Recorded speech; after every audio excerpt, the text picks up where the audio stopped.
자, 오늘은 갭 투자에 대해서 말씀드리도록 할게요. 갭이죠. 차이. 투자는 저축의 반대말이죠. 원금에 손실이 있을 수 있다. 그러니까 차이에 투자한 거예요. 그러면 차이는 뭐예요? 주택의 매매가와 전세가의 차이에 투자한 거예요. 그러면 매매가가 예를 들어서 1억이다. 주택을 예를 들어 볼게요. 전세가가 8천이다. 이런 집이 있겠죠. 그러면 차이가 얼마예요? 2천만 원. 2천만 원을 가지고 1억짜리 집을 매입하는 거예요. 집주인이 되는 거죠. 그럼 1억이 있어야 1억짜리 집을 산다라고 생각하는데 그것이 아니라 2천만 원만 있으면 1억짜리 집을 소유하게 되는 거예요. 그럼 만약에 전세가가 9천만 원이다. 그러면 1,000만 원만 있으면 1억짜리 집의 주인이 되는 거예요. 집에 대한 수요는 실수요하고 가수요가 있어요. 실수요는 진짜 이 집에서 살아야 될 사람, 가수요는 일가구 다주택자들, 집이 많은데 투자 목적으로 하는 거야. 그러면 수요는 이 두 가지인데, 전세가가 높다는 얘기는 사기는 좀 그렇고 살 수밖에 없는, 매매 대비해서 전세가인데 이 전세가율이 높다는 것은 매매가 1억인데 전세가 9천이다 이런 뜻이죠. 그럼 뭐예요? 사지는 않는데 살긴 살아야 되는 거야. 이런 집이 전세가율이 높은 거야. 이런 집에 갭 투자가 들어가는 거예요. 극단적인 비율을 들자면 1억짜리 집인데 전세가가 9,500만 원짜리 집도 있겠지. 500만 원만 갖고 1억짜리 집을 수십 채 수백 채를 샀다는 얘기예요. 그런데 이거의 문제는 뭐냐? 집값이 오를 때는 가능하다 이거예요. 자, 1억의 집값이 있다고 칠게요. 근데 8천이 지금 전세가예요. 집값이 1억 2천만 원이 됐다고 칩시다. 이렇게. 그럼 얼마 벌었어요? 2천만 원 올라갔지. 2천만 원 가지고 얼마 벌었어요? 2천만 원 벌었지. 수익률 몇 프로야? 100%지. 이건 좋은 케이스예요. 그런데 1억짜리 집을 사는데 내가 8천만 원 전세 주고 2천만 원으로 이 집을 샀는데 2년 후에 전세가가 8천에서 6천으로 떨어진 거야 이렇게. 그러면 나가는 사람한테는 얼마를 줘야 돼요? 8천만 원을 줘야 되지. 8천만 원으로 전세 들어왔으니까.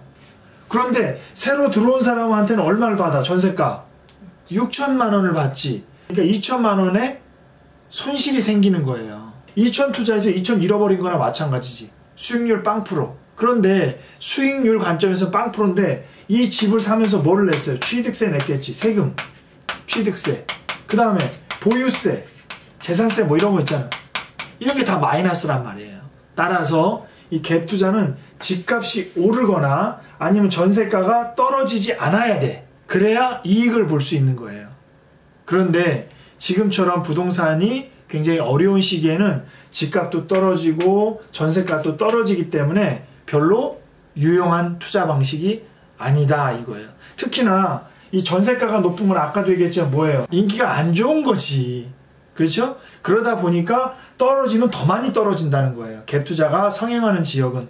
그래서 원리적으로 이건 굉장히 위험한 투자, 어려운 투자가 되는 거예요. 이거는 뭐하고 유사하냐면 레버리지 법칙하고 굉장히 유사해요. 레버리지 효과. 남의 돈으로 돈을 버는 거야. 1억짜리 주택을 사는데 하나는 내 돈 1억으로 투자하는 경우가 있고 하나는 1,000만 원 내 돈에다가 9천만 원 대출 받는 경우가 있겠지. 자, 그러면 1억으로 했는데 이 집값이 1억 1,000만 원이 된 거예요. 그럼 1억으로 1,000만 원 벌었잖아. 그러니까 수익률 몇 프로? 10% 이거예요. 그런데 내가 1,000만 원을 투자했는데 9천만 원은 대출 받은 거야. 그런데 이 집이 1억 1,000만 원이 됐어. 1,000만 원으로 1,000만 원 번 거잖아. 100%의 수익률이 나오는 거지. 내 돈만 가지고 투자했을 때는 10%인데 남의 돈 대출 9천만 원 받아가지고 1,000만 원 투자했을 때는 100%가 되는 거예요. 집값이 1억에서 1억 1,000만 원으로 올랐을 때, 그럼 만약에 오르지 않고 똑같거나 떨어졌다고 합시다. 9천만 원으로 떨어졌다 합시다. 자, 그러면 내 돈 1억을 투자해서 집값이 9천만 원 떨어졌으면 1,000만 원 손실 봤죠. 그럼 마이너스 10%야. 근데 내 돈 1,000만 원에 대출 9천만 원 받은 사람이 9천만 원으로 떨어진 거야. 1억짜리 집이 9천 떨어졌으니까 별거 아닌 것 같지만 9천만 원에 대한 뭐를 계속 내고 있어 지금? 이자를 계속 내고 있는 거야. 여기에다가 집을 샀으니까 아까처럼 취득세, 보유세, 세금은 세금대로 내고 엄청난 대출 이자 또 원금을 낼 거라는 거예요. 그래서 이거는 올라가지 않으면 무조건 손실인 거예요. 그래서 갭 투자와 레버리지 효과는 굉장히 유사하다. 올라가면 좋은데 떨어지면 무조건 손실이에요. 그것도 굉장히 크게. 갭 투자 같은 건 전세 세입자가 들어오면 다행인데 안 들어오면 어떻게 돼? 이거야말로 답이 없는 거죠.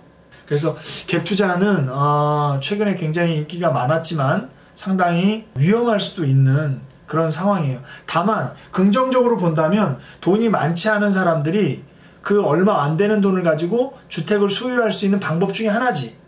충분히 그래요. 1억짜리 집을 1억에 다 살 수 있는 사람은 많이 없으니까 남의 돈이나 또는 대출을 끌어서 집을 사는 거는 좋은 재테크 방법이에요. 그런데 너무 위험하면 큰일 난다라는 뜻입니다. 그래서 오늘은 요즘에 얘기 많이 되고 있는 갭 투자와 레버리지 효과를 비교해서 설명을 드렸습니다. 오늘 여기까지 할게요.